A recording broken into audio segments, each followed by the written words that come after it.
ऐसे ही सनातन गोस्वामी गए, द्वार पर आकर के कहा भिक्षाम देही। मैया अपने ठाकुर जी को उठा करके लाई, ला करके बोली ले बाबा, ले जाओ ठाकुर जी को, करो इनकी सेवा। अब बाबा थोड़ा ऐसा बता रहे हैं मानो वो लोभी नहीं है ठाकुर जी के, तो मानो ऐसा बोल रहे हैं मैया इनसे पहले यूं तो पूछ लो ये मेरे पास रह लेंगे ना, मेरी कुटिया में ज्यादा व्यवस्था ना है, मैं तो आटो मांग करके ले जाऊं, बिना छने भय आटे के टिक्कर बना के पाऊं, और एक बार बनाऊं वही 7 दिन तक चले मेरे, इनको चल जाएगा ना। मैया वापस अपने ठाकुर जी को ले गई, भीतर पधरा दी, बोले आज रात में पूछूंगी। स्वप्न में फिर ठाकुर जी आए, और स्वप्न में ठाकुर जी तो बोली जय जय, वो बाबा तो एक दिना बनावे वही एक टिक्कर थी 7 दिना निकाल दे, और आपको तो एक दिना में 8 बार भोजन चाहिए, कैसे जाओगे बाकी यहाँ। ठाकुर जी बोले कोई बात ना, मैं टिक्कर खा के रह लूंगा, लेकिन मैया मैं रहूंगा वही के पास, तुम वही दे दे, वो जैसे रखेगा मुझको स्वीकार है, बस बाकू दे दे। दूसरे दिन सनातन गोस्वामी आए तो मैया ने ठाकुर जी दे दिए, बोले ठाकुर जी कह रहे हैं जैसे रखेगा रह लूंगा। आहा, सनातन गोस्वामी इतने आनंद में भर गए, बोले यही तो सुनना चाह रहा हूं कि ठाकुर जी मैं जैसे चाहूं वैसे रहने को तैयार है। हृदय से लगा करके श्री मदन मोहन लाल जी को अपनी परम कुटी में लेकर के श्री सनातन गोस्वामी आए, चौकी पे विराजमान कर दिए, ठाकुर जी विराज रहे हैं। वही आटा जो भिक्षा में आता है बिना छना हुआ, बिना नमक डाले, उसी के टिक्कर बना करके मदन मोहन जी को पधरा दिए। मदन मोहन जी की 1 सप्ताह तक ऐसी सेवा चलती रही, टिक्कर रोज बनाते थे, और उन टिक्करों का क्या करते थे तो कहीं वर्णन है कि ठाकुर जी की जो प्रसादी होती थी उसमें से थोड़ा सा पाते थे, और बाकी का जो था उसको ब्रजरज में गाड़ के रखते थे, और कभी समय मिलता फिर उसमें से निकाल करके पाते रहते, या किसी को प्रसाद के रूप में बांटते रहते। 5-6 दिन तक ठाकुर जी ने सेवा कराई, और कुछ दिनों बाद ठाकुर जी स्वप्न में आकर के बोले बाबा बहुत मन लग रहा हो मेरा तुम्हारी कुटिया में, तुम ऐसे भजन करते रहो, पूरे दिन टिक्कर बना के मुंह को पवाओ, बाबा बहुत सुख मिल रहा, लेकिन एक बात है। बोले कहा नेक नमक बुरक दे करो आटे में, नेक सो स्वाद आ जाएगा वहां में। अरे मैं नंद जी को लाला, मैं यशोदा मैया को लाला, लाड़ चाव को जोड़ा, इतने लाड़ प्यार से मुंह को पाल के बड़ो कियो, 56 भोग बनाती यशोदा मैया। बाबा मुंह में नेक भोजन की रुचि है, पर मैं ज्यादा ना कह रहा हूं आपसे, मैं यूं ना कह रहा हूं कि बहु व्यंजन बनाओ, पर या आटे में नेक नमक तो डाल दे करो। सनातन को जय जय, आपको बहुत श्रम है क्यों, मैं अभी जाऊं, अकल से भिक्षा में नमक भी लेके आऊंगा। और दूसरे दिन आटो भी लाए, नमक भी लाए, आटे में नमक डाल करके टिक्कर बना के पवा दिए। 6-7 दिन ठाकुर जी ने प्रेम से पाए, 7 दिन बाद ठाकुर जी फिर आ गए। सनातन गोस्वामी बोले कहो जय, अब ठीक है, नमक को स्वाद आ रहा है। ठाकुर जी खांस खांस के बोलन लगे, तो सनातन अरे जय जय खांस का ही करो, बोले रूखी रोटी है ना, इरज गई है मेरे गले में, सबरी जमा है गई है यहीं पे। ओहो जय जय, आप तो बड़ी पीड़ा में हो, तो क्या करूं। बोले नेक घी ले आए करो, रोटी में नेक टिक्कर में नेक घी बोर के मुंह को फिर पवाए करो। सनातन गोस्वामी बोले ठीक है, मैं घी की व्यवस्था करूंगा। कहां पहले सब छुड़वा दिया सनातन गोस्वामी, वस्त्र तक उनके छुड़वा दिए, परिवार छुड़वा दिया, बहु व्यंजन छुड़वा दिए, और अब धीरे धीरे सब ला रहे हैं उनके घर में। पहले आटो आ गयो, फिर नमक आ गयो, फिर घी को डिब्बा आ गयो। 7-8 दिन तक ठाकुर जी ने प्रेम सौंपायो, फिर ठाकुर जी प्रकट है गए मन में, जय जय अब तो नमक भी डाल रहा हूं, घी भी चुपड़ रहा हूं, अब कहा चाहिए। ठाकुर जी बोले मैं कछु ज्यादा ना मांग रहा हूं, मैं तो यूं कह रहा हूं आप कंडा जराई करके वही पर टिक्कर सेकें, अमुक को लगा कंडा बेचारे बहुत देर तक ऐसे ही रह जाएं, उनमें कछु और भी बन सके। आप एक आलू लिया करो, और जैसे ही कंडान की अग्नि समाप्त हो तो भुनवे डाल दे करो, जैसे ही कंडान में आलू भूल जाएंगे उनको बढ़िया छिलका उतार के नमक रह भैया, नमक डाल के और बाकी चटनी बना के मुंह पवाए दे करो। सनातन गोस्वामी जी ने ठाकुर जी उठाए गोद में, बोले चटोरे लाल, मेरे पूरे घर में पहले तो सब छुड़वाए दियो, मेरे व्यंजन छुड़वा दिए, मेरो भोजन छुड़वा दियो, मेरो घर छुड़वा दियो, परिवार छुड़वा दियो, वस्त्र छुड़वा दिए, और अब धीरे धीरे सब, अरे ये एक दिन आवे को मेरे घर में 56 भोग बनने लगेंगे, मैं भजन कब करूंगा फिर, रुको तो मैं वही मैया के पास ही छोड़ के आऊं। जैसे ही मदन मोहन जी को उठा के ले जाने लगे, प्रत्यक्ष मदन मोहन जी प्रकट हो गए, प्रकट होकर हृदय से लगा लिया, और हृदय से लगा करके बोले बाबा तू जैसे रहेगो रहूंगा तेरे सिर पे ही, तो छोड़ के ना जाऊंगा। मैं 56 भोग पाऊंगा एक दिन तेरे हाथन सो, लेकिन पाऊंगा तेरे हाथन सो, नहीं जाऊंगा छोड़ करके। बंधुओं, ठाकुर जी विरह देते हैं ना, इसका मतलब ये नहीं है कि वो निष्ठुर हैं। ठाकुर जी संबंध छुड़वाते हैं, मित्र छुड़वा देते हैं, संसार के विषय भोग छुड़वा देते हैं, इसका मतलब ये नहीं कि वो निष्ठुर हैं। वो चाहते नहीं आपको कि आप किसी के संग रहो, ऐसा नहीं है, केवल परीक्षा ले रहे हैं। लेकिन आपने ठाकुर जी के द्वारा दी गई हर स्थिति को स्वीकार कर लिया तो ठाकुर जी उससे इतने प्रसन्न हो जाएंगे कि जैसे सनातन के हृदय से लग गए वैसे हमारे हृदय से लग करके ठाकुर जी कहेंगे जैसे रखेगो रहूंगो रहूंगो तेरे संगे। ऐसे अब करौली राजस्थान में विराजते हैं। तो देखो सनातन गोस्वामी जी की कथा से आपने क्या सीखा? भगवत प्राप्ति के लिए, ठाकुर जी प्राप्त हो उसके लिए सबसे पहले क्या आवश्यक है? एक गुरु, सदगुरु का संग। चैतन्य महाप्रभु यदि कभी सनातन गोस्वामी के जीवन में नहीं आते तो शायद उनको कभी भगवत प्राप्ति नहीं होती। लेकिन गुरु कैसा होना चाहिए? गुरु वही जो हरि सो में लावे, गुरु वही जो वृंदावन में बसावे, गुरु वही जो हरि की राह दिखावे, जो भगवत भावों को आपके चित्त में स्पष्ट करे, वो गुरु होना चाहिए। ऐसे गुरु सनातन गोस्वामी को प्राप्त हुए। तो सबसे पहले गुरु आश्रित। और गुरु आश्रय भी कैसा? चैतन्य महाप्रभु ने कहा कि वृंदावन चले जाओ, तो अपनी राजकीय संपदा को छोड़ करके चले गए वृंदावन। रूप सनातन गोस्वामी जी का जब मैं चरित्र पढ़ रहा था तो उनके परिवार के बारे में भक्तमाल जी में ऐसा वर्णन किया है, उस काल में, उस समय में वहां सुख था उनके पास जो बड़े बड़े राजाओं के पास नहीं था। सब छोड़ करके आ गए वृंदावन। और यह बात स्पष्ट है, जाके चित्त में यह भावना हो कि हमें श्री राधा रमण प्रत्यक्ष मिले तो हरिराम व्यास जी की इस पंक्ति को याद रखिएगा, कनक कूट कोटिक लग तजिए भजिए कुंवर कन्हैया, वृंदावन सा चौधन भैया। जब तक आपके जीवन में वृहद त्याग नहीं होगा तब तक ठाकुर जी नहीं मिल सकते। ये बात लिख लीजिएगा। हम लोग नेक नेक से त्यागन पे ठाकुर जी को मांग रहे हैं। ठाकुर जी आपके लिए मैंने जो है प्याज लहसुन छोड़ दी, ठाकुर जी आपके लिए मैंने व्यसन करना छोड़ दिया, आपके लिए मैंने ये सब करना। आप केवल जिह्वा की वस्तुओं के त्याग कर पा रहे हैं। भगवत प्राप्ति के लिए त्याग पूछना भी नहीं है, बस त्याग दो। बोले जा से मुझे ठाकुर जी मिले, मुझे वो करना है।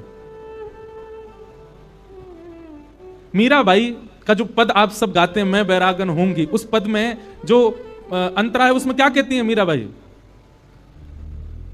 कहो तो कुसुमल साड़ी रंगा। मतलब अगर कोई कह दे कि अरे मीरा खूब सुंदर श्रृंगार कर तभी शाम सुंदर रीझेंगे, तो कोई कह जाता ना तो मीराबाई अपनी बुद्धि नहीं लगाती, अच्छा श्रृंगार से रीझते हैं, बोले अच्छा तो फिर तो मैं बहुत सुंदर श्रृंगार करूंगी। और तभी संत महापुरुषों को मीराबाई देखती तो इनसे कहती, आप लोगों ने श्रृंगार क्यों नहीं किया? श्याम सुंदर तो श्रृंगार से रीझते हैं, आप इतने सामान्य बने क्यों घूमते हैं? बोले नहीं नहीं, ठाकुर जी भगवा वेश से रीझते हैं। तो ऐसे श्री मदन मोहन लाल जी सनातन गोस्वामी को प्राप्त हुए। रूप गोस्वामी को कैसे प्राप्त हुए वो विश्राम जब कर रहे होंगे कथा का तब सुनाएंगे, और फिर उसके बाद उत्सव मनाएंगे। तो इस प्रकार श्री मदन मोहन जी प्रकट भये। तो मैं इस विषय पर लेकर के आया था कि ठाकुर जी जीवन में आएंगे तो सब छुड़वा देंगे। ये बात पहले ही पक्का करके रखना, आप छूटेगा। और छूटेगा का मतलब ये नहीं कि घर से बेघर रह जाओगे, खाने पीने को नहीं मिलेगा, ऐसा नहीं। छूटेगा मतलब आपके चित्त में जो भावना थी उन सब के प्रति वो कम होने लग जाएगी। रहोगे घर में ही, रहोगे बहुव्यंजनों के बीच में ही, रहोगे पार्टीज में ही, रहोगे ऐसे लोगों के बीच में, पर आपका चित्त नहीं होगा कि अब मन उठ चुका है मेरा, अब ये सब इच्छा नहीं है, तब समझो हाँ ठाकुर जी कृपा है रही है। कई लोग घबरा गए, बोले महाराज जी घर से बेदखल होंगे तभी वृंदावन स्वीकार करेगो, जैसे रूप सनातन हो गए, तब का समय अलग था। पर हाँ यह भी हो जाए तो बड़ी बात नहीं है, यह भी हो सकता है। पर मूल बात यह है कि आपका चित्त भर जाएगा सब चीजों से, ये ठाकुर जी करते हैं। तो सनातन गोस्वामी को इस प्रकार ठाकुर जी प्राप्त भये। ऐसे ठाकुर जी वृंदावन में विराज रहे हैं। तो निर्गुण निराकार ब्रह्म को समझना बहुत मुश्किल, वृंदावन वाले ठाकुर जी को समझना भी आसान तो नहीं है, पर वे यदि समझ में आने लगे तो संसार छूटेगा, संसार से निवृत्ति होने लग जाएगी। ऐसे श्री कृष्ण को हम प्रणाम करते हैं। अब भागवत जी के द्वितीय श्लोक में विषय, अधिकारी, संबंध और प्रयोजन, 4 बातें बताई गई, बहुत ध्यान से सुनना। कि धर्म प्रोजित कई तवोत्र परमो निर्मत्सराणां सताम् वैद्यं वास्तवमत्र वस्तु शिवदं तापत्रयोन्मूलनम् श्रीमद्भागवते महामुनिकृते किं वा परैरीश्वरः सद्यो हृद्यवरुध्यते त्रिकृतभिः शुश्रूषुभिस्तत्क्षणात्। बहुत सावधानी से सुनो। सबसे पहला भागवत का विषय क्या है? कहीं जाते हैं तो उस स्थान का कुछ ना कुछ प्रभाव आपके ऊपर होता है। भागवत जी के कई प्रभाव हैं, परंतु एक विशेष प्रभाव होगा कथा सुनने से। वो क्या है? तो कहते हैं धर्म प्रोजित कई तवोत्र परमो। आपके चित्त में परम धर्म करने की बहुत इच्छा प्रकट होगी। परम धर्म किसको कहते हैं? दो बातें होती हैं, धर्म और परम धर्म। अभी आप लोग बिजनेस करते हो, जॉब करते हो, हमारे विपराग जी सिंगिंग करते हैं, पायलट प्लेन उड़ाता है। आप जो कुछ भी अपने घर परिवार के पालन पोषण के लिए करते हो, सही तरीके से, गपलेबाजी से नहीं, सही तरीके से जो क्रिया करते हो वो सब धर्म कहलाता है। वो सब आपका धर्म है। वो पहले है, बाकी सब बाद में है, क्योंकि उससे आपका संसार चल रहा है। जिससे आपका संसार चल रहा है, जिससे आपका घर चल रहा है, जिससे आपकी प्रतिष्ठा, आपका ऐश्वर्य, आपके परिवार का पालन पोषण हो रहा है, वो सब धर्म कहलाता है। और परम धर्म क्या होता है? तो सीधा उदाहरण है, जिस क्रिया से हमारा तन, हमारा शरीर पुष्ट होता है वो धर्म है, और जिस क्रिया से हमारी आत्मा पुष्ट होती है वो परम धर्म है। सुन रहे हैं?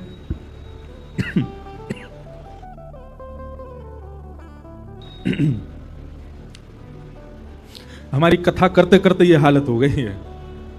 अनवरत चले ही रहे, यहां से वहां, वहां से वहां। तो क्या कह रहा था मैं? धर्म और परम धर्म। जिससे आपका संसार पुष्ट हो रहा है, जिससे आपका तन पुष्ट हो रहा है, वो सारी क्रिया धर्म है। और जिससे आपका मन पुष्ट हो रहा है, जिससे आपके विकार नष्ट हो रहे हैं, जिससे आपकी बुद्धि शुद्ध हो रही है, वो सारी क्रिया परम धर्म है। तो श्रीमद् भागवत क्या करती हैं? परम धर्म की स्थिति आपके चित्त में ज्यादा हो जाएगी। तराजू ऊपर नीचे होता है ना, जहां भार ज्यादा वहां की तरफ ज्यादा झुका रहता है। ठीक वैसे ही अभी हमारी स्थिति क्या है? धर्म और परम धर्म बराबर है, पर कथा सुनते सुनते क्या होगा? धर्म का पटला ऊपर जाएगा, परम धर्म का नीचे आएगा। मतलब जिससे मन पुष्ट हो, जिससे बुद्धि पुष्ट हो, जिससे विकार नष्ट हो, जिससे आत्मा शुद्ध हो, वो करने का ज्यादा मन करेगा। वृंदावन जाना ये धर्म नहीं है, ये परम धर्म है। क्यों? वृंदावन जाने से तन पुष्ट नहीं होता। वृंदावन में कई बार इतनी भीड़ होती है कि हमारा तन तो पूरा कुचल जाए। कई बार आप लोग अपने उन मित्रों को वृंदावन ले जाते हो जो कभी गए नहीं है। आजकल तो रील्स वील्स में देख दाख के लोग वृंदावन ज्यादा जाते हैं, और फिर वृंदावन जाकर के वहां की भीड़, वहां की गर्मी, वहां पे धूप ताप पड़ रही है, महाराज गाड़ियां घुसने नहीं दे रहे, पुलिस वालों ने बाहर ही रोक दी है। अब बताओ क्या करें? उस स्थिति में जो आपके संग में मित्र आदि गए कि भैया हम तो ठीक है, अब हमसे ज्यादा वृंदावन नहीं जाया जा सकता, व्यवस्थाएं बड़ी कम हैं यहाँ पे। ऐसा व्यक्ति कौन है? शरीर को प्रधानता देने वाला। वो वृंदावन में टिक नहीं सकता। उसको वृंदावन के स्वाद, वृंदावन के व्यंजन, वृंदावन की व्यवस्था, वहां पे मन लग ही नहीं सकता। पर मन से वृंदावन के स्वरूप को जानने वाला और धूप में भी खड़ा रहेगा, उसको उसमें भी आनंद है। राधा वल्लभ जी में, बिहारी जी में झोंका पड़ रहे हैं, महाराज पीछे से रेला का रेला पूरा धक्का दे रहा है, तब भी लग रहा है एक झलक दिख जाए बिहारी जी की। क्यों? तन प्रधान नहीं है, मन प्रधान। वहीं थिएटर में मूवी देखने जाओ, आपकी सीट के आगे वाला खड़ा हो जाए तो ए भैया बैठ जा, बैठ जा, ए भैया तेरे हाथ जोड़े बैठ जा, पैसा देख के आए यार 3 घंटा की पिक्चर देखने। वहां तन प्रधान होता है तो आप सामने वाले को हटा दो। पर बिहारी जी में आप सामने वाले को नीचे नहीं करते, खुद ऊपर उठते हो कि ठाकुर जी दिखें, क्योंकि तन प्रधान नहीं है, वहां आत्मा प्रधान है। तो श्रीमद् भागवत क्या करती है? आपकी तन की जो प्रधानता है, उसमें जो आप रमे हुए हो ना, उस स्थिति को कम करती है। फिर आप सम हो जाते हो, आप परम धर्म की ओर अग्रसित हो जाते हो। भाई 3 घंटा बैठ करके कथा सुनना ये सामान्य बात नहीं है। भगवान गीता में कहते हैं संसार में 2 काम सबसे कठिन, पहला स्वयं अध्ययन करना और दूसरा खुद मौन रह के दूसरे को सुनना। सबसे कठिन ये 2 काम। आप लोग सुन रहे हो? ये कम नहीं है, पर ये हो भी किस लिए रहा है? क्योंकि अभी आपका धर्म गौड़ हो चुका है, परम धर्म प्रधान हो चुका है, इसलिए आप अपनी आत्मा को विशेषता दे रहे हो और उसके सुख के लिए, मन के सुख के लिए। अब यहां बैठने में आपके तन को कोई सुख नहीं हो रहा होगा, लेकिन मन प्रसन्न हो रहा है, मन में सुख है, मन में आनंद है। यही भागवत जी का नियम है। अब ये जो 7 दिन तक आपके तन की स्थिति ना, ये अनवरत जीवन के लिए हो जाएगी, तब समझो कि हां अब कथा की कृपा हम पे हुई है। तो भागवत जी का विषय क्या है? धर्म प्रयोजित कई तब उत्तर परमो। दूसरी बात तो बहुत जरूरी है सुनने वाली, भागवत जी का अधिकारी कौन है? इस पंडाल में हजारों लोग बैठे हैं, लेकिन इन हजारों में अधिकारी कौन है कथा सुनने का? तो कहते हैं जो मात्सर्य दोष से रहित है, जिसके चित्त में मत्सरता नहीं है। मात्सर्य दोष किसको कहते हैं? किसी का रूप देख करके, किसी का गुण सुन करके, किसी की योग्यता जान करके आपको पीड़ा हो, इसी को मात्सर्य दोष कहते हैं। एक बात हमारी बहुत ध्यान से सुनना बंधुओं, कामी व्यक्ति भी एक समय पर भगवत प्राप्ति कर सकता है, क्रोधी व्यक्ति भी एक समय पर भगवत प्राप्ति कर सकता है, आदि आदि दोषों से युक्त व्यक्ति को भी भगवत दर्शन हो जाएगा, लेकिन ईर्ष्यालु व्यक्ति को ठाकुर जी नहीं मिल सकते। और आज की डेट में ईर्ष्या बहुत बढ़ गई है। आप किसी की योग्यता देख करके सहन नहीं कर पाते, किसी की श्रेष्ठता देख करके। और एक बात बताएं, बहुत ध्यानपूर्वक सुनना, ईर्ष्या करने वाले व्यक्ति के चेहरे का तेज चला जाता है। क्यों? जैसी किसी की योग्यता दिखता है तो योग्यता देख करके, योग्यता सुन करके उसके चित्त में एक ज्वाला सी जलती है। वैसे देखो, ईर्ष्या एक ना एक बार जीवन में सबको हुई है। इस संसार में ईर्ष्या से कोई नहीं बचा, यहां बैठे सबको भी हुई है। ईर्ष्या जब होती है तो आपने देखा है आपके नेत्रों के अंदर, आपके मुखमंडल पर, आपकी छाती में एक अलग सी अनुभूति होती है। किसी को सुंदर देख लिया, किसी की योग्यता देख ली, किसी को बहुत पॉपुलर देख लिया, या किसी हमारे संग पढ़ता था, फेल होता था, आज देखो इतनी बड़ी कंपनी चला रहा है। मन में एक ईर्ष्या आ गई ना। तो ईर्ष्या एक विचित्र प्रकार की ज्वाला आपके चित्त में प्रकट करता है, जिससे आपके चेहरे का जो तेज है धीरे धीरे कम होने लग जाता है। भले ही ऊपर से पाउडर पोते आओ तो बात अलग है, लेकिन जो वास्तविक आपका जो रूप है ना, ये रूप से बहुत कुछ पता चलता है कि मानव कैसा है। कामी, क्रोधी, लोभी, मोही, सब आपकी आकृति बता देती है चेहरे की। आप कहोगे कौन बताता है? फेस रीडिंग करने वाले नहीं। भजन करते करते करते आप नाम जप इतना कर लो, नाम जप का ये प्रभाव हो जाएगा कि आप फिर जिसको देखोगे ना, आप अपने आप आकलन लगा लोगे, इसके चेहरे के हाव भाव से लगता है इसमें क्रोध बहुत है। ये विवेक बुद्धि जागृत हो जाती है भजन से। हम नीचे नहीं बोलेंगे, मंच से बोल देते, पर कई लोग मिलने आते हैं, प्रणाम करते हैं ना, तो इतना तो कथा करते करते मुझे भी अनुभव हो गया कि चेहरे से मैं भी पता मुझे चल जाता है कि ये व्यक्ति किस स्थिति में ज्यादा है। वो बात अलग है कि मुझे दोष नहीं देखना चाहिए, सबको हम प्रणाम करते हैं, सबको वंदन करते हैं, पर हम महिमा बता रहे हैं भजन मार्ग की, भक्ति मार्ग की, कि इस पर चलने से व्यक्ति को इतना अनुभव तो हो जाता है कि आप व्यक्ति को पहचान जाओगे कौन सद है कौन असद है। ईर्ष्या दोष, ईर्ष्यालु व्यक्ति को कथा सुनने का अधिकार नहीं है। आप कहोगे महाराज जी यहां कोई जांच करने वाले तो खड़े नहीं है जो जांच करें, हाँ भाई इसमें ईर्ष्या अंदर मत, यहां तो सब आएंगे। कोई 6th क्लास में पढ़ने वाला बालक 6th क्लास पास आउट नहीं हो, 7th में गया ही ना हो, 8th क्लास की किताबें देखी ना हो, सीधे 9th में बैठ जाए, क्लास में तो बैठ जाएगा पर पढ़ाई समझ में नहीं आएगी। जिसने अपने लाइफ में कॉमर्स नहीं पढ़ी होगी या वो स्ट्रीम नहीं ली हो, वो चार्टर्ड अकाउंटेंट की कोचिंग क्लास में चला जाए, उसको समझ आएगा? नहीं आएगा। ठीक वैसे ही आप कथा में आके बैठ जाएंगे, कथा भी आपको जचेगी क्योंकि चरित्र इतने सुंदर हैं कि आपका मन लगेगा, लेकिन आप इंप्लीमेंट नहीं कर पाओगे अपनी लाइफ में अगर आपके चित्त में ईर्ष्या होगी तो। आप यहां से बाहर निकलते, सुनी थी बात, सिर भी हिलाया था, अच्छी भी लगी थी, पर अपनी लाइफ में धारण कर लो, वो नहीं हो पाएगा। क्यों? आपके चित्त में जो ईर्ष्या है वो उसको करने से रोकेगा। अब बात आती है कि महाराज जी पर ये ईर्ष्या नष्ट हो कैसे, ईर्ष्या का भाव चित्त से जाए कैसे? एक ही उपाय है हमारे पास, तो सत्संग की अवधि बढ़ा लो, जितना ज्यादा हो सके जीवन में फिर सत्संग का भाव बढ़ाओ। सत्संग करते करते करते करते करते करते एक समय ऐसा आएगा कि फिर आपको जिसको देख के ईर्ष्या होती थी, फिर उसको देख करके भी उससे ईर्ष्या भावना होकर उसमें भी गुण भाव होगा। और नहीं तो इन कथाओं में ही आप टेस्ट कर लो। आज जब जाओ कथा से अपने घर, तो वो व्यक्ति जिससे भी आपको ईर्ष्या होती है, कोई तो होगा ऐसा जिसको देख के सुहाता ही नहीं है बिल्कुल, उसका फोटो देखना एक बार और थोड़ी देर देखते रहना और फिर ये विचार करना इसमें गुण क्या है। अवगुण तो मुझे बहुत सारे दिख गए इसमें, लेकिन इसमें गुण क्या है। और कहीं आपको अगर गुण दिख गया तो बस समझ जाना अब कथा आपके ऊपर असर करेगी, धीरे धीरे ईर्ष्या दोष नष्ट हो जाएगा। सत्संग में, कथा में, भजन मार्ग में, भक्ति पथ पर ईर्ष्यालु व्यक्ति भगवत प्राप्ति में पीछे छूट जाएगा, नहीं मिलेंगे उसको ठाकुर जी। अच्छा, ईर्ष्या भी कई बार भक्तों में भी ईर्ष्या होती है। इसने ऐसा श्रृंगार किया तो इससे बढ़िया करके दिखाऊंगा, इससे यूं करके दिखाऊंगा। ये दोष तो नहीं है, पर यह भी नहीं होना चाहिए। निर्मत सराणाम सताम, मात्सर्य दोष रहित हो जाओ,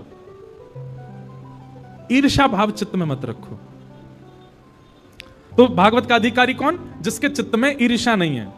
भागवत का अधिकारी हम बोल रहे हैं तो सीधा आप अर्थ यही लगाया करो, भगवान का अधिकारी कौन है?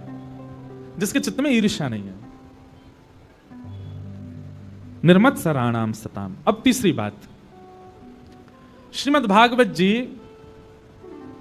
कथा सुनने के पश्चात, कथा सुनने के उपरांत हमें क्या प्राप्त होगा भागवत जी से, और क्या प्राप्त, कह चुका हूं पहले भी, पुनः कह रहा हूं, जीवन में एक बार भी ठाकुर जी की कथा प्रिय लग गई हो, 7 दिन कथा सुनने आए, 7 दिन अच्छी नहीं लगी, लेकिन एक दिन कोई एक चरित्र अच्छा लग गया हो, पूरे जीवन में अब तक में कभी भी वृंदावन प्रिय लग गया हो, वृंदावन जाकर के कभी श्री राधा रमण जी को देख करके चित्त में एक बार प्रेम प्रकट हो गया, फिर भले ही नहीं हुआ उसके बाद, एक बार हुआ था बस।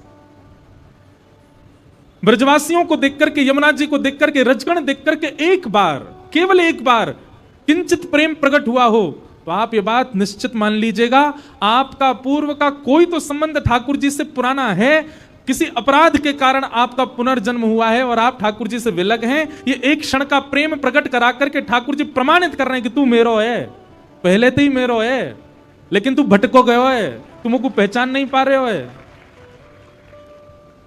अब आप किसी भी भक्त का चरित्र उठा करके देखो, जिन सनातन गोस्वामी की हम लीला सुन रहे हैं, ये भी इनके पूर्व काल में ठाकुर जी की मंजरी है, मंजरी भाव में आप रहते हैं। रूप गोस्वामी जिन्होंने श्री गोविंद देव जी को प्रकट किया, वे गुण मंजरी हैं।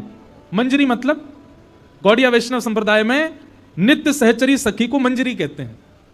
तो रूप गोस्वामी कौन है? बोले रूप गोस्वामी ठाकुर जी की गुण मंजरी हो। गुण मंजरी का भाव क्या है? बोले ठाकुर जी को तांबूल पवाती हैं निज वृंदावन में, गुण मंजरी। हमारे स्वामी श्री हरिदास जी, ये कौन है? ये ललिता जी का रूप है। हमारे श्री हितरवंश महाप्रभु कौन है? ये वंशी का अवतार हैं, ये पूर्व में वंशी थे। श्री हरिराम व्यास, ये पूर्व में कौन थे? ये विशाखा जी का रूप हैं। इसका मतलब क्या है? इससे यह बात प्रमाणित होती है कि हमारे मस्तक पर उर्दपुंड है, गले में कंठी माला है, नाम जप के प्रति निष्ठा है, कथा के प्रति प्रेम है, वृंदावन के प्रति अगाध इच्छा है। तो इसका मतलब हम कोई गुणमंजरी या कोई मंजरी नहीं है, कोई सखी नहीं है, पर हां ठाकुर जी की नित्य लीला में कोई सेवा, दूर की सेवा हो भले। अब जैसे ललिता जी की तो नित्य सेवा है, वो ठाकुर जी के चरण पकड़ लेती हैं, पर ललिता जी के भी कोई चरण दबाती होगी, उस ललिता जी की दासी की भी कोई दासी होगी, उनकी दासी की भी कोई दासी होगी, उस दासी के हम दास रहे होंगे। इसीलिए इस जन्म में हमको वृंदावन प्रिय लग रहा है। हम अपनी बताएं, जो अष्ट सखा है ना, इनकी बड़ी कृपा है हमारे ऊपर। अष्ट सखा तो हो ही नहीं सकते, पर अष्ट सखा को कोई दास रहे होगो, वह दास को कोई दास रहे होगो, वह दास को कोई दास रहे होगो, वह दास को भी कोई दास रहे होगो, और वह दास के हम दास रहे होंगे। हमारे यह जन्म में वक्ता बन के आ गए। ये कृपा भैया।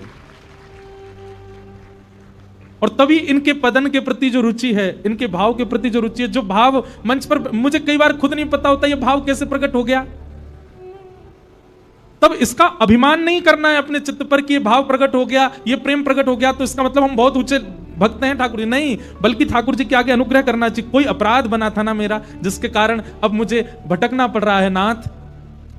बस प्रयास करूंगा कि इस जन्म में एक क्षण भी आपको भजे बिना, आपको देखे बिना, आपको कहे बिना व्यतीत ना करूं। एक दिन भी मेरा ऐसा व्यतीत ना हो जिस दिन आपको याद ना करूं नाथ। इस जन्म को मैं अवसर मान करके आपकी प्राप्ति में लगा दूंगा, ऐसा भाव प्रकट करो।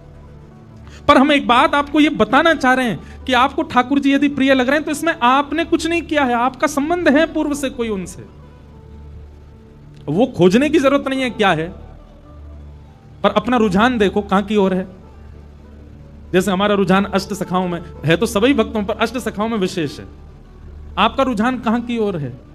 किन आचार्यों के प्रसंग में आपको सुख मिलता है, किन के भाव में आपको आनंद आता है? वहीं के कोई दास परंपरा के आप पूर्व जन्म के रहे हो, पूर्व जन्म में आपने आस्वादन किया है श्री कृष्ण का, इसीलिए इस जन्म में आपको प्रिय लग रहे हैं।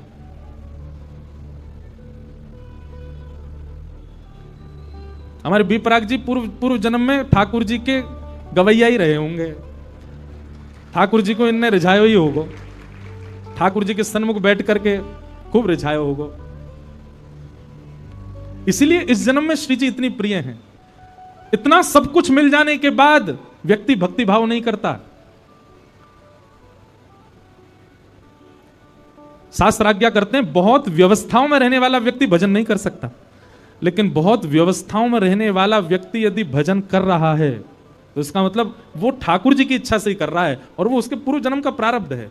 तो ये निश्चित ही पूर्व जन्म से ही ठाकुर जी को सुनाते आए होंगे।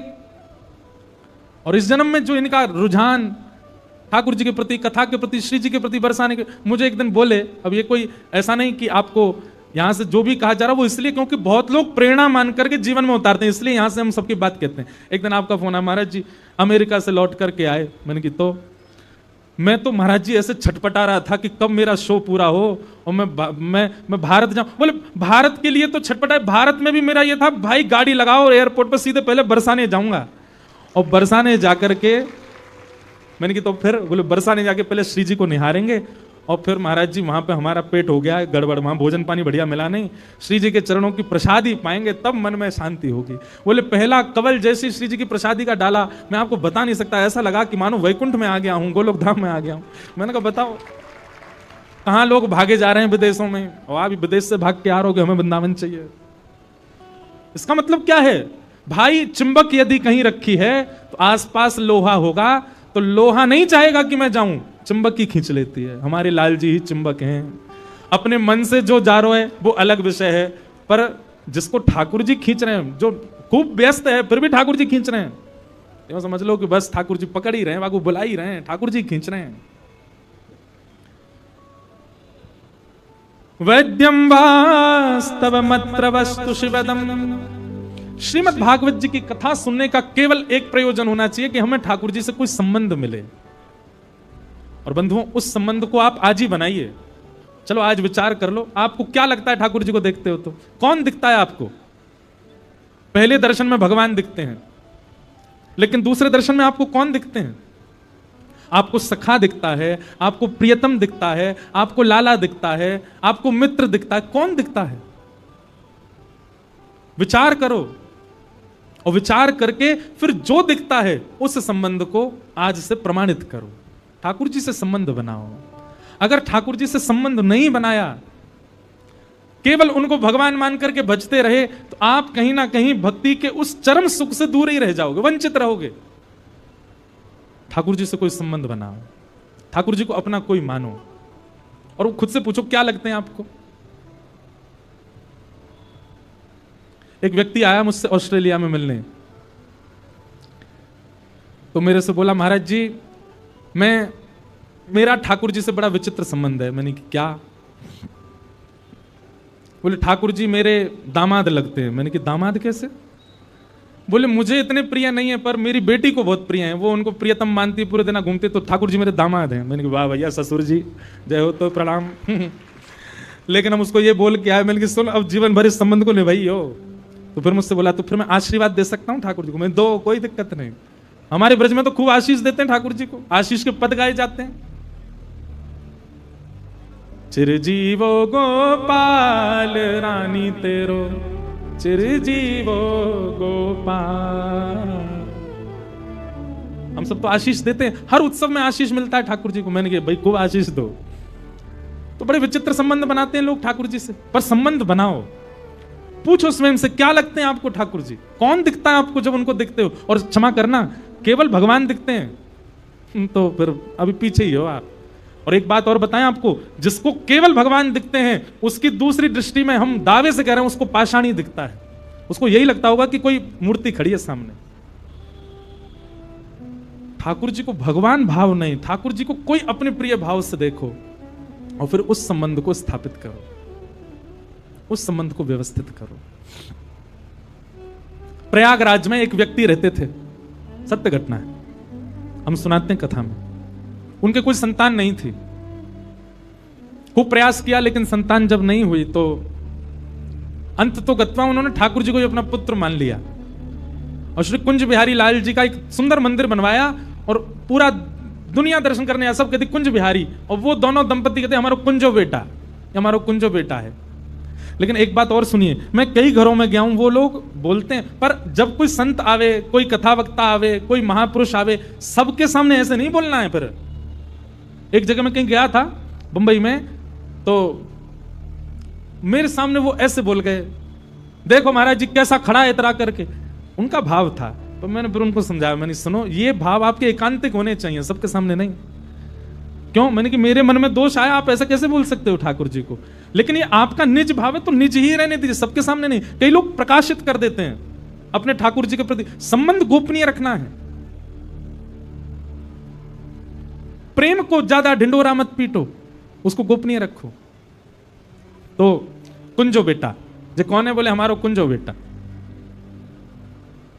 एक बार गांव के लोगों ने आकर के सेठ जी से कहा, बोले सेठ जी आप इसको कुंजो बेटा करते रहो तो अच्छा, आपकी भावना है, संस्कार कौन करेगा आपका चले जाने के बाद? बोले तुम्हारा कौन करेगा? बोले हमारे तो बेटा हैं वो करेंगे। बोले मेरा भी बेटा कुंजो बेटा यही करेगा। इतने विश्वास से उन्होंने ये बात कह दी। कुछ समय बाद उनके प्राण चले गए। गांव के सब लोग इकट्ठे हुए, सब लोग उनको ले जाने लगे। सब लोग प्रशंसा तो करते ही हैं, जब कोई चला जाता है तो उसकी सब प्रशंसा करते हैं, बहुत अच्छे थे, बहुत बढ़िया थे, सब कहते जा रहे थे। छोटे छोटे छोटे कई सारे बच्चे सब यात्रा में चल रहे थे रोते हुए। क्यों? उनके बालक नहीं थे तो गांव के सब बच्चों से प्रेम करते थे। जैसे ही शमशान पहुंचे, अब बोले भाई कैसे करना है इनका संस्कार, कौन करेगा? तभी उन बालकों में एक बालक बहुत रो रहा था, अंगूठा पकड़ करके, सेठ जी कहां चले गए और मुझे कौन पवाएगा, मुझे दूध कौन पिलाएगा? गांव के लोगों ने सोचा यही बालक बहुत रो रहा है, इसी से ही करा दो। और भाई हमारे गांव के सेठ जी, हम सब करेंगे इनके 13 दिन तक जो भी लीला होगी, हम ही परिवार हैं इनका, गांव का एक बालक है, इसी से करा दो। उस बालक से सेठ जी का संस्कार हो गया।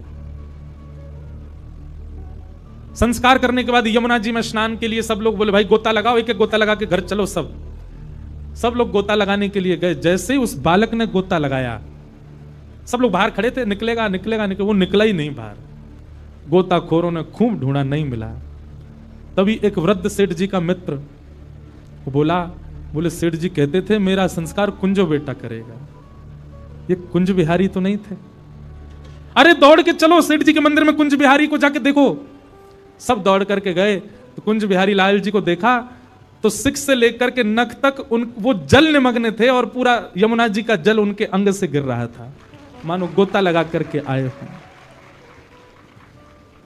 ऐसे हैं ठाकुर जी। आप भूल सकते हैं कि आपने क्या संबंध माना है ठाकुर जी से, लेकिन ठाकुर जी को एक बार आपने बता दिया, ठाकुर जी नहीं भूलते। ठाकुर जी सदा याद रखो और निभाते भी हैं। इसलिए कोई संबंध बनाओ। और संसार में जिस संबंध का अभाव ज्यादा हो ना, सबसे ज्यादा अभाव दो चीजों का है आज की डेट में। पहला तो मित्र नहीं है आजकल, सब रे बस पैसा खर्च करवाने वाले हैं और आपको धोखा देने वाले, मित्र कोई नहीं है। मित्र का संबंध और दूसरा प्रेमी का संबंध। प्रेमी और मित्र संसार में खोजने पे नहीं मिलेंगे, ये दोनों संबंध ठाकुर जी से बना सकते, पर मेरे कहने से नहीं, आपका अपना भाव बने तो। पूछिए क्या लगता है आपको ठाकुर जी को देख के, कौन दिखते हैं आपको, वही संबंध बनाओ। वैद्यम वास्तवमत्र वस्तु शिवदम, ठाकुर जी से वास्तविक संबंध बनवाने में आपकी सबसे ज्यादा सहायता करेंगी भागवत जी। और कैसा संबंध बनेगा, बोले शिवदम, शिवदम यानी कि कल्याणकारी। तो विषय, अधिकारी, संबंध और अंतिम बात आती प्रयोजनम। तो प्रयोजन क्या है, तापत्रयोन्मूलनम। भागवत जी का प्रयोजन क्या है, 3 प्रकार के ताप, 3 प्रकार के दुख होते हैं हम सबके जीवन में, आदि दैविक, आध्यात्मिक, आदि भौतिक।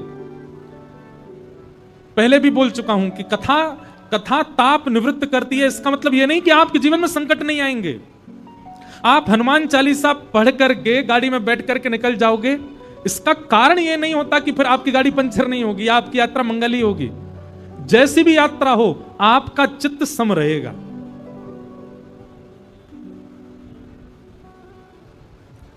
आप सब लोग जितने भी यहां बैठे हो कथा में, सब हम कह रहे हैं आप भाग्यशाली हो, सौभाग्यशाली हो, पर किस लिए भाग्यशाली हो, तो भागवत जी कहती हैं व्यक्ति जैसे कथा में आकर के बैठ जाता है और कथा में बैठ करके उसका कथा में यदि मन लगने लग जाता है, तो यही मानना चाहिए कि उसका मन नहीं लगा है, चित्त में ठाकुर जी बैठे हैं, इसलिए उसका बैठने का मन हो रहा है, इसलिए उसकी बैठने की इच्छा हो रही है। सद्यो हृदय वरुध्यते त्रिकृत भी, कथा सुनने की इच्छा मात्र से कथा में रुचि बढ़ना, ये कब होता है, बोले ठाकुर जी बैठ गए चित्त में।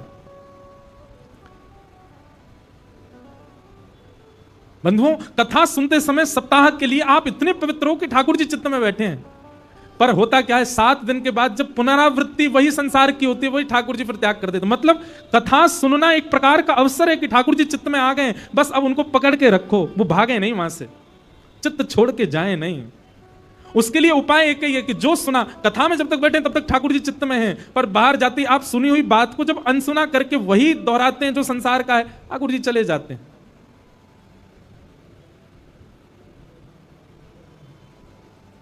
तो ठाकुर जी आ गए चित्त में, अवसर है आप सबके पास, यहां बैठे हर व्यक्ति के चित्त में श्री लाल जी बैठे हैं इस वक्त। और ये मैं नहीं कह रहा हूं, श्रीमद् भागवत जी के प्रथम स्कंद में ही वर्णन है कि आप कथा आकर के बैठ के सुनते हैं तो आपके चित्त में ठाकुर जी आ जाते हैं। पर वही बात है, हम आपके घर आए, अब आपका कमरा हमको नहीं पसंद आएगा तो हम बोल देंगे ना कि भाई हम जा रहे हैं, हम कहीं और रुक जाएंगे, यहां मन नहीं लग रहा हमारा। ठीक वैसे ही ठाकुर जी अभी चेक तो कर लिया, अब 7 दिन चेक कर रहे हैं आप सबके चित्त रूपी कक्ष को। जब उनको दिखेगा कि भाई ये हमारे लायक नहीं है, हमारे योग्य नहीं है, तो ठाकुर जी चले जाएंगे। काहे कोई अवसर को गवाओ, ऐसा करो कि श्री ठाकुर जी सदा के लिए चित्त में ही विराज जाएं। वैद्यम वास्तव मत्र वस्तु शिवदम, ऐसा संबंध बना लो ठाकुर जी से। तो उसके लिए 2 काम करने। पहली बात, कथा में 100 बातों में से कम 10 बातें तो आप उतारो जीवन में। और दूसरी बात, ठाकुर जी से कोई संबंध बना लो, ठाकुर जी संबंध बना लो, कथा की 10 बातें कम से कम जीवन में उतारो।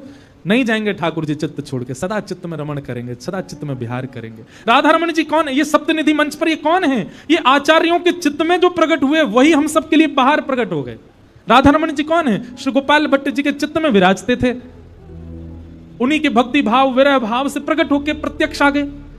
कुंज बिहारी लाल कौन है, श्री स्वामी हरदास जी के चित्त के जो ठाकुर जी, जिनसे वो चित्त में ही लाड़ लड़ाते थे, वही चित्त से बाहर प्रकट होकर के आ गए, वही बिहारी जी हैं। हितरवंश महाप्रभु के चित्त के ठाकुर जी श्री राधा वल्लभ लाल, रूप सनातन के ठाकुर जी मदन मोहन और गोविंद देव, मधु पंडित के ठाकुर जी श्री गोपीनाथ, और जुगल किशोर के ठाकुर जी श्री हरिराम व्यास के ठाकुर जी श्री जुगल किशोर। ये सब उनके चित्त के ठाकुर जी हैं, चित्त से प्रकट है गए। बस सप्त निधियों में 3 ठाकुर ऐसे हैं, ध्यान से सुनना, इन सप्त निधियों में 3 ठाकुर ऐसे हैं जो आज के नहीं है, बहुत पहले ही वो आ चुके थे। कौन कौन, गोविंद देव, गोपीनाथ और मदन मोहन। बिहारी जी को स्वामी जी ने प्रकट किया, राधा वल्लभ लाल जी को श्वेत द्वीप में महादेव सेवा करते हैं, हरिवंश महाप्रभु लेकर के आए, और राधा रमण जी को गोपाल भट्ट गोस्वामी जी ने प्रकट किया। जुगल किशोर जी जुगल वन में, वृंदावन में किशोर वन है, किशोर वन में प्राप्त हुए।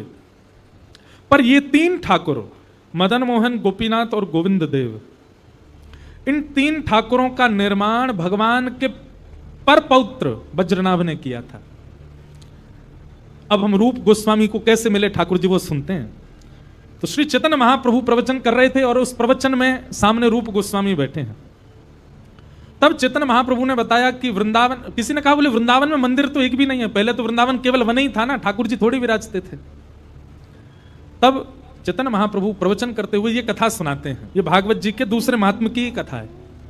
बोले भैया, भगवान की 16,100 पत्नियां वज्रनाभ के साथ ब्रजमंडल आ गई भगवान के धाम जाने के बाद, और वे 16,100 पत्नियां इतनी विरह में रहती थी, ठाकुर जी की इतनी याद में रहती थी।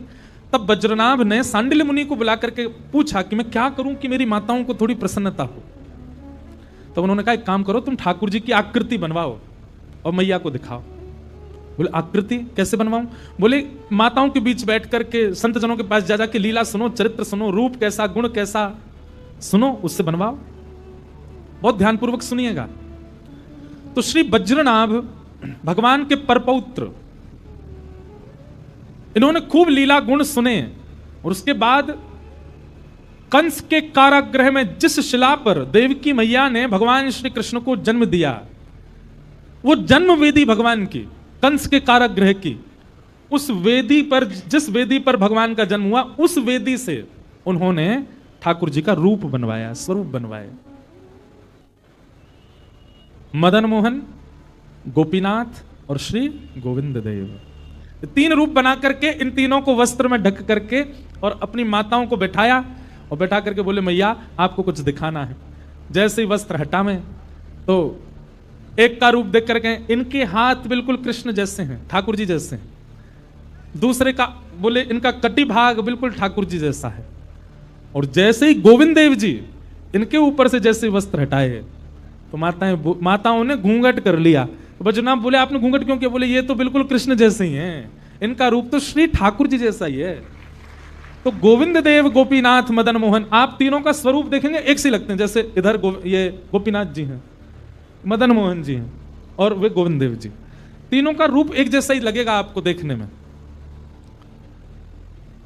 कथा के बाद चढ़ जाना मंच पे देख लेना, और नहीं तो वो स्क्रीन में दिखा रहे हैं ना भैया।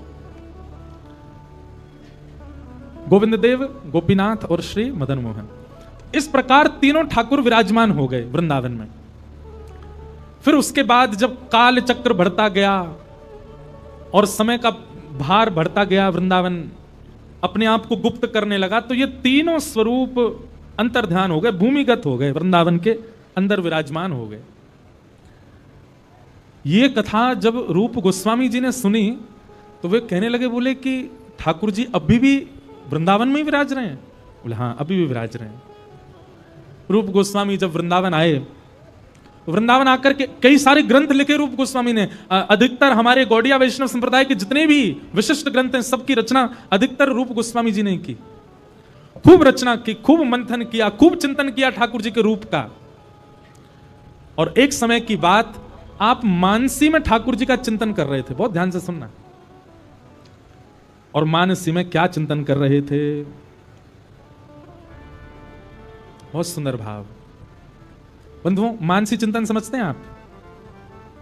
नेत्र बंद करके और यह विचार करना कि चित्त में वृंदावन है, या ये वृंदावन है, चंडीगढ़ नहीं है, और वृंदावन में यमुना जी बह रही हैं, सुंदर धीमी धीमी ठंडी हवा चल रही है, आहा कितने सुंदर वन चारों तरफ विराजमान हैं। इन्हीं वनों में कहीं से नूपुर की ध्वनि आ रही है, कहीं से वंशी की ध्वनि आ रही है, कहीं मयूर नृत्य कर रहे हैं, कहीं पर बानर किलोल कर रहे हैं। इस प्रकार ठाकुर जी के स्थान का, धाम का चिंतन करो, फिर धीरे धीरे उसमें लीला प्रकट होगी, ठाकुर जी दिखेंगे, श्री जी दिखेंगी। स्वयं को एक सहचरी मान करके उसको मानसी लीला कहते हैं, मानसी चिंतन कहते हैं। तो रूप गोस्वामी नित्य मानसी चिंतन करते थे, और एक दिन आपने मानसी चिंतन में एक अद्भुत दर्शन किया। क्या दर्शन किया? कि श्री ठाकुर जी किशोरी जी के साथ में वन विहार कर रहे हैं। एक बात बताएं बंधुओं, वृंदावन रीति में ठाकुर जी की लीला में हर लीला एक ही बार होती है, केवल वन विहार ऐसा है जो प्रतिदिन 2 बार होता है। वृंदावन की गूढ़ रहस्यों पर थोड़ी ना चर्चा करें, सावधानी से सुनना। वृंदावन में विराजमान ठाकुर जी का वन विहार 2 बार होता है। एक सुबह उठते ही ठाकुर जी वन विहार के लिए जाते हैं, और दूसरा दोपहर में राजभोग के बाद ठाकुर जी वन विहार के लिए जाते हैं। और अकेले नहीं जाते, श्री जी के सहित जाते हैं। इसके पीछे भी इतना सुंदर भाव है कि श्री किशोरी जी और ठाकुर जी वृंदावन को अपना इष्ट मानते हैं। क्या मानते हैं? इष्ट। वृंदावन किशोरी जी का, ठाकुर जी का इष्ट है, तो अपने इष्ट को देखने के लिए 2 बार जाते हैं। अपने इष्ट के दर्शन बार बार होने चाहिए, इसलिए किशोरी जी ठाकुर जी 2-2 बार ब्रज विहार के लिए जाते हैं, वृंदावन विहार करने जाते हैं। ठाकुर जी की मिलवे की जो अवधि होगी, या तो वो मंगला के बाद की होगी या राजभोग के बाद की होगी। अगर प्रत्यक्ष ठाकुर जी कहीं मिले तो, हमने कितने भक्त चरित्र सुने हैं, ठाकुर जी कोई को गैया चराते हुए मिले। गैया चराने कब जाते हैं? ठाकुर जी राजभोग के बाद ही जाते हैं, दोपहर में 12-1 बजे के बाद। या अधिकतर ठाकुर जी कब मिलेंगे? ब्रह्म मुहूर्त में मिलेंगे, सुबह मंगला करा करके ठाकुर जी निकल जामे डोलवे। तो श्री सनातन गोस्वामी अपने चित्त में दर्शन कर रहे थे कि प्रिया प्रियतम दोनों वन विहार कर रहे हैं, और वन विहार की उस झांकी का आप अपने चित्त में दर्शन कर रहे थे। और दर्शन में क्या देख रहे थे कि चलते चलते प्रिया प्रियतम, तभी एक सुंदर वृक्ष देखा किशोरी जी ने। उस वृक्ष पर बड़े सुंदर सुंदर पुष्प लगे थे, तो किशोरी जी के मन में भाव आया कि इन पुष्पों से मैं लाल जी का श्रृंगार करूं, इन पुष्पों से मैं ठाकुर जी को सजा दूं। किशोरी जी वृक्ष के पास गई, और जैसे डाल पकड़ने का प्रयास करें, डाल पकड़ करके उसके पुष्पों को तोड़ने का प्रयास, पर डाल इतनी ऊंची है कि हाथ में आ नहीं रही है। ये रूप गोस्वामी को चित्त में दर्शन हो रहा है। किशोरी जी बोली, खड़े खड़े टाकते रहोगे, नेक यो ना है कि नेक समीप आए करके नेक सहायता कर दो। अरे दिख रहा है कि मैं वृक्ष से पुष्प लेना चाह रही हूं, दूर खड़े निहार का ही क्यों रहे हो? आओ आकर के नेक हमारी सहायता करो। ये डाल बहुत ऊंची है, याकू नेक नीचे कर दो कन्हैया। ठाकुर जी के पास लकुट्टी होती है, सो ठाकुर जी ने अपनी लकुट्टी उठाई और लकुट्टी से वो डाल ऐसे पकड़ के नीचे करी, और जैसे नीचे आई श्री जी उसमें से सुंदर सुंदर पुष्प निकालन लगी, वहां में से पुष्पन को करन लगी आनंदित। ठाकुर जी के मन में आयो कि कछु तो क्रीड़ा करूं, इनके संग नेक तो खेलूं। श्री जी पुष्प निकालते निकालते निकालते अचानक से श्री जी ने वो डाल जैसी पकड़ी ठाकुर जी ने अपनी लकुट हटा दी। लकुट हटाते डाल ऊपर गई, श्री जी वासो लटक गई। अब श्री जी जैसे लटकी, ठाकुर जी बोले अब ऐसे ही रहो, मैं आपको निहारता रहूंगा, ऐसे ही रहो।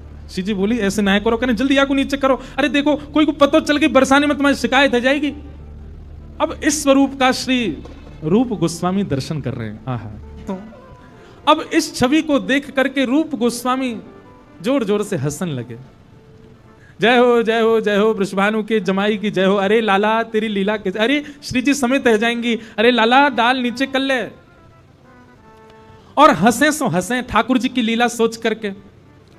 तभी एक बिना पांव, एक पांव नहीं था उस व्यक्ति का, एक व्यक्ति सामने से जा रहा था, और उस व्यक्ति को ऐसा लगा कि ये मेरी दुर्बलता पर हंस रहे हैं। मैं थोड़ा लंगड़ा करके चल रहा हूं तो मेरी दुर्बलता पर ये हंस रहे हैं। केवल उसने मन में यह विचार किया कि ये मेरी दुर्बलता पर हंस रहे हैं। जैसे ही ये सोचा, तुरंत ही वो छवि किशोरी जी लटकी हुई है, ठाकुर जी जोर जोर से हंस रहे हैं, ये छवि अंतर ध्यान हो गई। रूप गोस्वामी के चित्त से वो छवि चली गई। रूप गोस्वामी विरह आतुर हो गए। हे प्राणधार कहां हो, हे श्याम सुंदर कहां हो, हे राधा गोविंद कहां हो, विलाप करने लगे। 1 दिन 2 दिन 3 दिन बीत गए रोते रोते, लेकिन नेत्रबंद करके भी श्याम सुंदर दिख नहीं रहे हैं। तब आप आचार्य चरण के पास गए और जाकर के प्रार्थना की, ऐसे ऐसे लीला हुई, मैंने चित्त में ठाकुर जी का दर्शन कर रहा था और अचानक से ठाकुर जी अंतर ध्यान हो गए। अब मैं बहुत प्रयास कर रहा हूं, लीला प्रकट नहीं हो रही है। तब आचार्य चरण ने कहा, आपसे कोई वैष्णव या ब्रजवासी का अपराध बन गया है। ठाकुर जी की निज लीला में, ठाकुर जी की लीला में, ठाकुर जी की कथा में, ठाकुर जी के भजन में यदि आपकी पहले बहुत श्रद्धा थी और अब कम हुई है, तो निश्चित आप किसी वैष्णव का अपराध करके आए हैं। आप किसी ब्रजवासी को हीन दृष्टि से देख करके आए हैं। सनातन गोस्वामी, आपने निश्चित किसी ब्रजवासी का भले ही मन से नहीं किया, भले ही जानबूझ करके नहीं किया, गलती से आपसे एक अपराध बन गया जिसके कारण आपका चित्त ऐसा हो रहा है। आप ब्रजवासियों को भंडारा करके कुछ पवा दो और सबसे क्षमा मांगो। एक ब्रजवासी के अपराध का दंड है कम से कम 100 ब्रजवासियों से क्षमा मांगो। रूप गोस्वामी ने अनेक ब्रजवासियों को बुलाया, सबका भंडारा कराया, सबसे क्षमा मांगे, मुझे क्षमा कर दीजिए। अब सब लोग उनको हृदय से लगा, अरे अरे बाबा तेने कछु किया ही ना है, तू ऐसे क्या कर, नहीं नहीं मैं अपराधी हूं, मैंने बहुत बड़ा अपराध किया है, आप कृपा करके मुझे क्षमा कर दो। इतने सारे ब्रजवासियों से क्षमा मांगी, सब ब्रजवासी हृदय से, अरे बाबा तू काय को ऐसे सोचे, हमने क्षमा कर दियो, तेने कोई अपराध किया ही नहीं है, जा चकाचक है जाएगी, हमने आशीर्वाद दियो, तू प्रसन्न रहे सदा।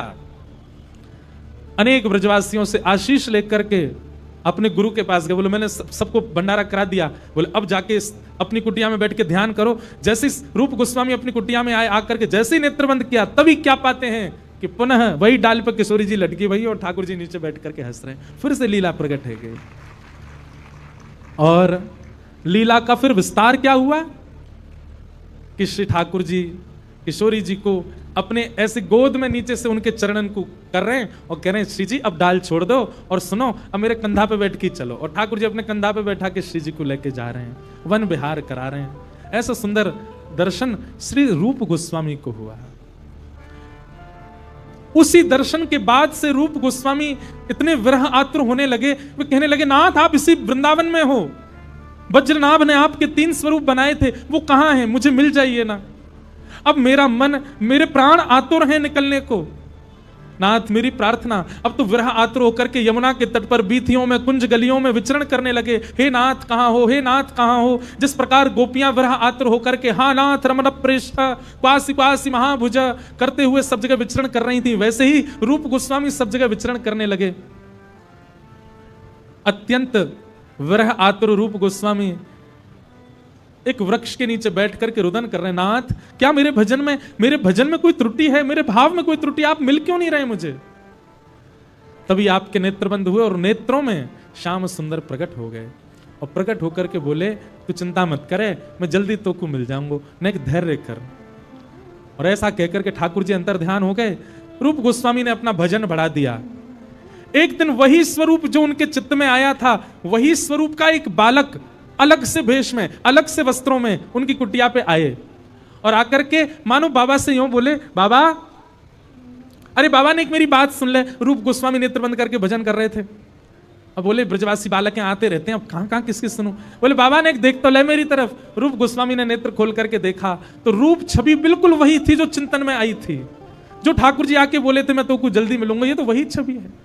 रूप गोस्वामी तो स्तब्ध हो गए और सामने खड़े वो बालक कहने लगो, बाबा तो एक बात पूछनी है, हमारी एक गैया है और वो गैया रोज एक टीले पे जावे और टीले पे जाके अपने चारों थनन से दूध बहाए दे। मुझे तो ऐसा लगे कि वहां कोई बैठो होगा टीले पे, हमारी गैया जाके सगरो दूध बाई को पिवाए आवे। बाबा अगर तुमने मेरी मदद कर दोगे तो बात टीला में देख तो लें चल के कौन है। ऐसा कहकर के बालक भागा। रूप गोस्वामी अपनी कुटिया से निकले, ढूंढने लगे कहां है बालक। तभी थोड़ी थोड़ी देखें, अरे बाबा मैं यहां हूं इतकू आ जा, अरे बाबा मैं यहां हूं इतकू आ जा, अरे बाबा मैं यहां हूं। ऐसे करते करते और गोमा टीला के पास ठाकुर जी उनको ले गए।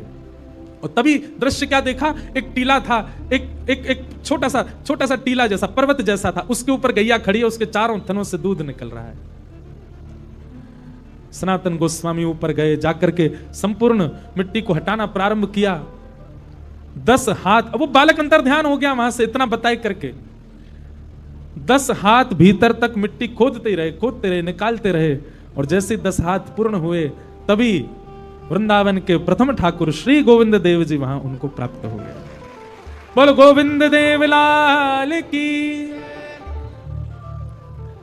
सब सुख सागर रूप उजागर रहे वृंदावन धाम। रूप गोस्वामी प्रगट कियो, रूप गोस्वामी प्रगट कियो, राधा गोविंद रूप निधान। वृंदावन प्यारो वृंदावन, श्री वृंदावन प्यारो। बधाई हो, ऐसी रूखी बधाई ना चाहिए, जोर की दो बधाई हो, बधाई हो, बधाई हो। ऐसे रूप सनातन गोस्वामी को श्री गोविंद देव और श्री मदन मोहन जी प्राप्त भये। बोलो वृंदावन धाम की। और रूप गोस्वामी को वृंदावन के श्री गोविंद देव जी प्राप्त हुए। श्री जीव गोस्वामी पाद के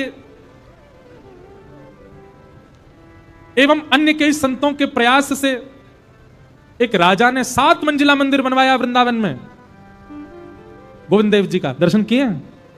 रंगजी मंदिर के पास में, रंगजी मंदिर जब जाओगे, राधा रमन जी की ओर जाओ तो रंगजी मंदिर पड़ेगा, उसके सामने श्री गोविंद देव जी हैं।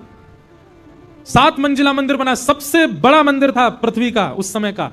उस पर ऊपर दिया जलता था तो कहते हैं बादशाह को दिखाई देता था, तो उसने, औरंगजेब ने मंदिर तोड़वा दिया ऊपर से, अब 3 ही मंजिल रह गई हैं गोविंद देव जी की। ऐसा कहते हैं पूरा मंदिर विध्वंस कराने के लिए औरंगजेब ने मंदिर के भीतर नीचे एक आज भी देवी विराजती है, उनके दर्शन सबको नहीं होते, वहीं नीचे एक बेसमेंट है, उसमें देवी जी विराजती हैं। वहां पर खूब सारी बारूद भर करके अग्नि लगा दी कि मंदिर जल जाए। तब तक आचार्य और गोस्वामी जन ठाकुर जी को हृदय से लगा करके वहां से कहीं और जा चुके थे। जैसे ही अग्नि लगाने का प्रयास किया, इतने में ही सिंह के भांति गर्जना हुई, और जो सैनिक ये काम कर रहे थे उन्होंने जब घूम करके देखा तो साक्षात हनुमंत लाल वहां खड़े थे, और हनुमंत लाल जी ने आज्ञा कर दी, बोले भाग जाओ यहां से, नहीं तो तुम सबको जान से मार दूंगा।